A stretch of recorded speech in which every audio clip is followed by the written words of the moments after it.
भी आपने किया। विपिन जी, इससे पहले भी हम कर्मचारियों को लेकर कई मुद्दे आते रहे हैं, कभी आंदोलनरत होते हैं कर्मचारी, कभी अपनी हक अपनी मांगों को लेकर भी उन्हें आंदोलन करना पड़ता है।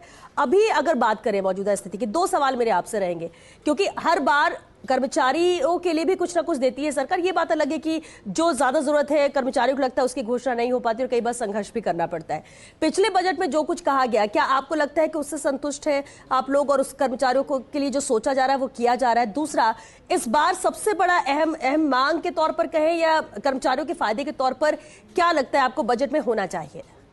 अगर राजस्थान के बजट की बात करें तो गत वर्ष भजनलाल गवर्नमेंट ने कहा था कि खेमराज कमेटी की सिफारिशें लागू होगी। अब मुख्यमंत्री से संवाद हुआ था तो जिसमें कर्मचारी नेताओं ने कहा था कि पब्लिक डोमेन में उसको लाया जाए। सरकार ने पब्लिक डोमेन में अभी 2-3 दिन पहले उसको खेमराज कमेटी को ला दिया। खेमराज कमेटी को जो देख के कर्मचारी ठगा सा महसूस कर रहा है, उसमें कुछ भी नहीं दिया गया। खेमराज कमेटी ने 4 साल अब उस पर काम किया। बैक में जाऊं तो वसुंधरा सरकार ने डीसी सामंत कमेटी गठित की थी, उसने 21 माह में रिपोर्ट दी थी। उस समिति पर एक समिति गहलोत सरकार ने गठित की थी, खेमराज कमेटी। खेमराज कमेटी के अगर आप तथ्य देखे जाए तो इतने अपूर्ण है कि उनको पता ही नहीं कि राजस्थान में कितने कर्मचारी हो। उन्होंने मर्जी आए वो डॉक्यूमेंट्स लिख दिए और उन्होंने एक काम किया कि डाकिए का काम किया, जो सभी संगठनों और महासंघों को बुला के उन्होंने एक बाइफरकेट कर दिया। ये उनकी डिमांड है, ये मिल रहा है और ये डिमांड है, बस कहीं अनुशंसा नहीं की गई। कोई एक आध छोटे वर्ग को कोई अनुशंसा की हो तो बात अलग है, बाकी किसी की अनुशंसा नहीं की तो कर्मचारी वहीं का वहीं आके ठगा से क्या खेमराज कमेटी से मिला। तो सर उन्होंने लिस्टेड तो किया मांगों को लेकिन रिकमेंड नहीं किया। तो अब हमारी सबसे बड़ी मांग ये है कि भजनलाल सरकार बजट में उन लिस्टेड मांगों को रिकमेंड करे तो कर्मचारियों के लिए लाभकारी होगा। दूसरी बात यह है कि संविदा निविदा के लिए गहलोत सरकार ने RSLD कॉर्पोरेशन बनाया कि उसमें उनके नियमित किया जाएगा। इस सरकार ने 1 साल में उनके लिए कुछ भी नहीं कहा। सबसे बड़ा वर्ग है संविदा निविदा का, करीब 3 लाख का वर्ग है। और चौथी अगर बात करें तो ये बात करें जो हमारा 53,000 करोड़ पुरानी पेंशन का, राज्य में पुरानी पेंशन लागू हो गई तो पैसा जो जमा है उसको GPF में जमा करें तो ये भी हमें भी विश्वास हो जाएगा कि हाँ यहाँ OPS लागू रहेगी। तो ये 3-4 चीजें यहाँ से हम सोच रहे हैं कुछ हो।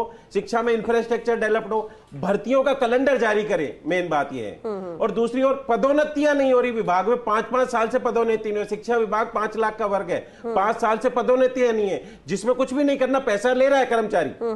और सबसे बड़ा बात हमने भजनलाल जी इस मुख्यमंत्री से कहा था, आप कितनी भी विसंगतियां हो सबके लिए अलग अलग लड़ते हैं, मंत्रालय के अलग लड़ता है, आप एक चीज कर दो तो निश्चित रूप से कर्मचारी संतुष्ट हो जाएगा। हमें 9, 18, 27 3 ACP मिलती है। सरकार अगर 14, 7, 14, 21, 28 4 ACP दे दे, 4 नियमित पदोन्नति के ACP दे दे तो जितनी भी विसंगतियां उससे भी काफी हद तक कर्मचारी संतुष्ट हो जाएगा।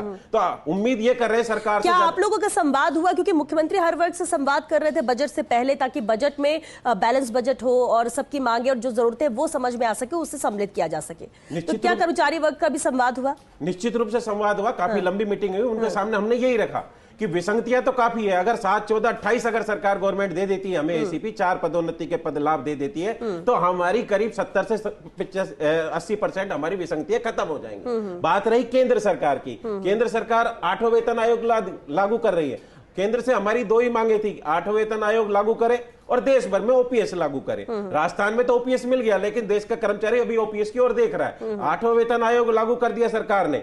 उम्मीद हमें कम है क्योंकि अगर वेतन आयोग की बात करें, पहला वेतन आयोग 1946 में लगा था जब 14.2% की वृद्धि थी। वो उस समय देश आजाद हुआ था, इंफ्रास्ट्रक्चर नहीं था। उसमें लिखा गया जीवन निर्वाह कम से कम आधा संतुष्ट हो जाएगा, रिटायरमेंट पर्सन वाला भी संतुष्ट हो जाएगा और वर्तमान कर्मचारी ये स्लैब अगर 12 से 15 लाख कर दिया जाए तो कर्मचारी संतुष्ट हो जाएगा। क्योंकि जो स्लैब है इनकम टैक्स की वो अभी 4थे और 5वें वेतन आयोग से के अनुसार ही चल रही है। तो यही हमारी वो केंद्र सरकार के बजट से मांग है। ठीक है विपिन जी, बेहद अहम मांगों का जिक्र आपने किया। डॉक्टर धृतराज शर्मा हमारे साथ हैं क्योंकि लगातार इन मुद्दों को, इन खबरों को। विपिन जी, सरकार की अगर बात करें तो जो वित्तीय मांगे नहीं है, जो वैसी मांगे हैं बजट में अगर उनको भी पूरा कर दिया है तो कर्मचारी संतुष्ट हो जाता है। कर्मचारी किसका, राज्य जिसका।